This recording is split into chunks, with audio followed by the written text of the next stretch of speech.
চৌঠা মে প্রধানমন্ত্রী নরেন্দ্র মোদী, কেন্দ্রীয় স্বরাষ্ট্রমন্ত্রী অমিত শাহ সহ একাধিক বিজেপির শাসিত রাজ্যের মুখ্যমন্ত্রী এবং কেন্দ্রীয় মন্ত্রীদের উপস্থিতিতে বাংলার মুখ্যমন্ত্রী হিসেবে শপথ নিয়েছেন শুভেন্দু অধিকারী। রাজ্যের নবম মুখ্যমন্ত্রী হয়েছেন শুভেন্দু। এদিন শুভেন্দুর নেতৃত্বে নতুন বিজেপি সরকারের শপথ গ্রহণের দিনেই রাজ্য বিধানসভায় বিরোধী দলনেতার নাম ঘোষণা করল প্রধান বিরোধী দল তৃণমূল কংগ্রেস। রাজ্য বিধানসভায় তৃণমূলের তরফে বিরোধী দলনেতা হিসেবে বেছে নেওয়া হয়েছে বালিগঞ্জের বিজয়ী প্রার্থী তথা দলের প্রবীণ নেতা শোভনদেব চ্যাটার্জিকে। দলের তরফে এক বিজ্ঞপ্তিতে এই খবরও জানানো হয়েছে। এবার নজিরবিহীনভাবে আরও দুজন জয়ী প্রার্থীকে উপবিরোধী দলনেতার দায়িত্ব দেওয়া হয়েছে। চৌরঙ্গীর বিজয়ী প্রার্থী নয়না ব্যানার্জি এবং ধনেখালির বিজয়ী প্রার্থী অসীমা পাত্রকে এই দায়িত্ব দেওয়া হয়েছে দলের তরফে। এতদিন কিন্তু রাজ্য বিধানসভায় এভাবে উপবিরোধী দলনেতার পদে কাউকে দেখা যায়নি, অর্থাৎ কোনো রাজনৈতিক দলই উপবিরোধী দলনেতার পদ তৈরি করেনি। এছাড়াও বন্দরের বিজয়ী তৃণমূল প্রার্থী ফিরহাদ হাকিমকেও বিধানসভায় দলের চিফ হুইপ অর্থাৎ মুখ্য সচেতক পদে দায়িত্ব দেওয়া হয়েছে। দলের সাধারণ সম্পাদক তথা ডায়মন্ড হারবারের সাংসদ অভিষেক ব্যানার্জির সই রয়েছে তৃণমূলের এই বিজ্ঞপ্তিতে।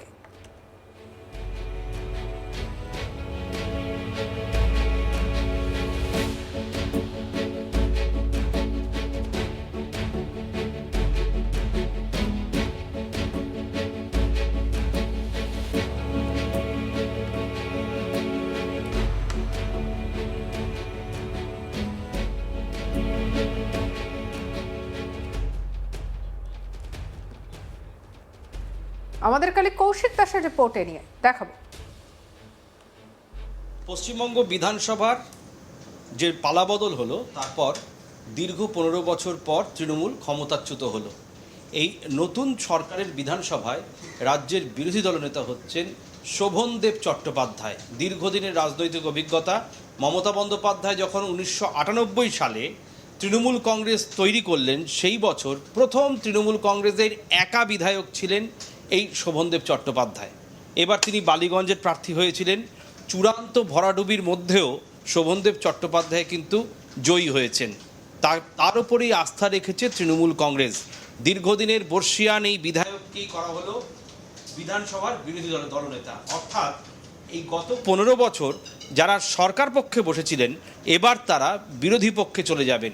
অর্থাৎ শুভেন্দু অধিকারীর সঙ্গে যখন কোনো বাদানুবাদ হবে বা কোনো প্রশ্নোত্তর পর্ব, মেনশন মানে উল্লেখ পর্ব বা যে কোনো রকমের ডিবেট বিধানসভায় যেটা হয়েই থাকে, সেখানে মূলত রাজ্যের বিরোধী দলের পক্ষ থেকে অর্থাৎ তৃণমূল কংগ্রেসের পক্ষ থেকে মেনশন বা উল্লেখ যাবতীয় করবেন হচ্ছে শোভনদেব চট্টোপাধ্যায়। শোভনদেব চট্টোপাধ্যায়কে দিয়েই কিন্তু ক্ষান্ত হয়নি তৃণমূল কংগ্রেস। তারা দুজন ডেপুটি অপোজিশন লিডারকে দিয়েছে, যা পশ্চিমবঙ্গ বিধানসভায় কিন্তু অফিসিয়ালি এতদিন ডেপুটি অপোজিশন লিডার ছিল না।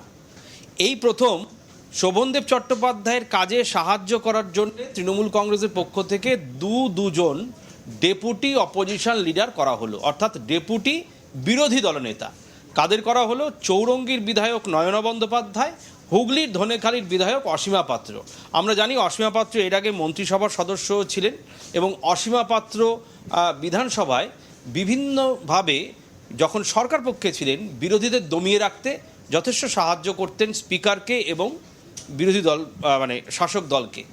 কোনো রকম কটু মন্তব্য যদি বিরোধী পক্ষের থেকে আসতো সেই সময় শাসক দলের প্রতি, সেই সময় একদম তার যে বসার জায়গা বিধানসভার তার যে আসন, সেটা ছেড়ে যথেষ্ট সোচ্চারে তিনি প্রতিবাদ জানাতেন। তার উপরে কিন্তু দল ভরসা রেখেছে। এই চূড়ান্ত ভরাডুবির সময়ও নয়না বন্দ্যোপাধ্যায় চৌরঙ্গি থেকে তার একদম সম্মুখ সমরে যিনি ছিলেন সন্তোষ পাঠক, তাকে পরাস্ত করেছেন। বিজেপি অধ্যুষিত এলাকা, সেখান থেকে তৃণমূল কংগ্রেস জয়ী হয়েছে। তারই ফলস্বরূপ সাংসদ সুদীপ জায়া নয়না বন্দ্যোপাধ্যায়কে ডেপুটি অপোজিশন লিডার বা ডেপুটি বিরোধী দলনেত্রী করা হলো, নয়না বন্দ্যোপাধ্যায় এবং অসীমা পাত্রকে। এর পাশাপাশি আরও একজনকে গুরুত্বপূর্ণ একটি দায়িত্ব দেওয়া হয়েছে, তার নাম ফিরহাদ হাকিম। বন্দর এলাকা থেকে ভালো ভোটে জয়ী হয়েছেন ফিরহাদ হাকিম। তাকে বিধানসভার পরিষদীয় দলের মুখ্য সচেতক করা হলো। এতদিন তিনি ছিলেন শাসক দলের ক্যাবিনেট মিনিস্টার, মানে 15 বছর। এবার তাকে করা হলো পালাবদলের সঙ্গে সঙ্গে বিরোধী দলের মুখ্য সচেতক। তিনি বিরোধী দলের ভূমিকা এর আগেও পালন করেছেন, অর্থাৎ 2010-11 সালের আগে তিনি বিরোধী দলের বিভিন্ন ভূমিকা পালন করেছেন। যথেষ্ট অভিজ্ঞ রাজনীতিবিদ এবং মমতা বন্দ্যোপাধ্যায়ের রাজনৈতিক কেরিয়ারের প্রথম দিনের সঙ্গী এই ফিরহাদ হাকিম ওরফে ববি এবং শোভনদেব চট্টোপাধ্যায়। তাদেরকে নিয়েই কিন্তু মমতার বিরোধী দল, অর্থাৎ মমতা বন্দ্যোপাধ্যায় হেরে গেছেন ভবানীপুর থেকে, তার জায়গায় এই দুজনকে অর্থাৎ শোভনদেব চট্টোপাধ্যায় এবং ফিরহাদ হাকিমকে মূল দায়িত্ব দেওয়া হয়েছে। যদি শাসক দল অর্থাৎ বিজেপির পক্ষ থেকে মুখ্যমন্ত্রী শুভেন্দু অধিকারীর নেতৃত্বে যদি নতুন কোনো বিল বা প্রস্তাব আনা হয়, সেগুলি বিরোধী দল কিভাবে বিরোধিতা করবে, বিধানসভার ফ্লোরের ভেতর কী হবে তাদের রণকৌশল, সেই বিষয়গুলো কিন্তু সিদ্ধান্ত নেবেন ববি হাকিম এবং শোভনদেব চট্টোপাধ্যায়।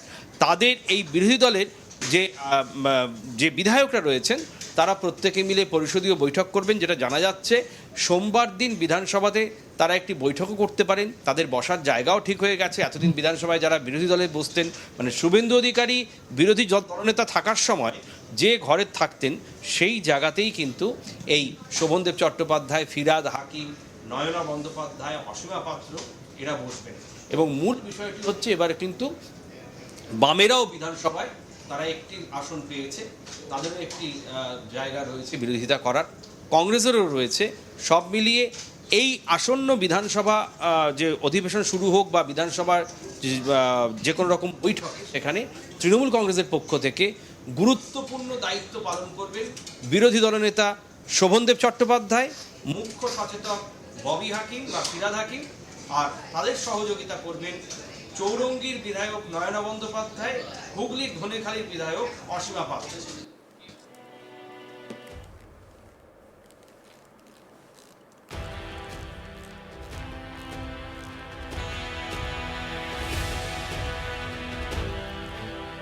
চৌঠা মে প্রধানমন্ত্রী নরেন্দ্র মোদী, কেন্দ্রীয় স্বরাষ্ট্রমন্ত্রী অমিত শাহ সহ একাধিক বিজেপি শাসিত রাজ্যের মুখ্যমন্ত্রী এবং কেন্দ্রীয় মন্ত্রীদের উপস্থিতিতে বাংলার মুখ্যমন্ত্রী হিসেবে শপথ নিয়েছেন শুভেন্দু অধিকারী। রাজ্যের নবম মুখ্যমন্ত্রী হয়েছেন শুভেন্দু। আর এদিকে শুভেন্দুর নেতৃত্বে তৃণমূল বিজেপির মধ্যে বর্তমানে কিন্তু দেখা যাচ্ছে এখনও কিন্তু যেন একটা তরজা চলছে। শুভেন্দু অধিকারীর নেতৃত্বে আসার পরেই বিজেপি সরকারের শপথ গ্রহণের দিনেই রাজ্য বিধানসভায় বিরোধী দলনেতার নাম ঘোষণা করল প্রধান বিরোধী দল তৃণমূল কংগ্রেস।